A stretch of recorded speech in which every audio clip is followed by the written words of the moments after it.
Unlike COVID, this isn't a virus, it's a fungus, and it's called Candida auris. And as it makes its way across the US, it actually has killed people. However, it's far less contagious than coronavirus and seems to be confined to specific settings.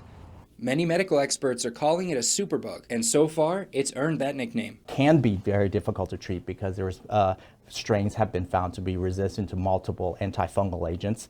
It is also can be difficult to eradicate in an environmental setting if the hospital is not using the appropriate disinfectants. Candida auris is a type of fungal infection that was first discovered in Japan in 2009 and has since spread to over 30 countries. It was first detected here in the US in 2016. Dr. Koo at the Billings Clinic says hospitals are almost exclusively at the beginning of the line when it comes to an infection. We can identify that many of the hospitals that get these cases, they get them from patients who have been in other hospitals who have had that infection. So it kind of goes from healthcare setting to another healthcare setting. Dr. Koo says it's most often spread to patients through IVs or catheters that may have been placed on contaminated countertops. The reason being is that many of these hospitals don't yet have the technology to test for the infection, but Billings Clinic does. Identification of this pathogen is probably going to be the most important, and that's also going to be our greatest barrier. From January 2022 to December 2022, there were almost 2,400 clinical cases and almost 7,800 screening cases in the U.S. It's very, very concerning. I wouldn't want to go through anything else again, what we recently went through. Arlene Saucedo's two sons were recently diagnosed with the flu, and that's when she found out about the fungus and its high risk of serious infection. Koo says this is most commonly found in patients with previous health concerns. This is usually almost in an infection of opportunity where it occurs as a result of their condition, not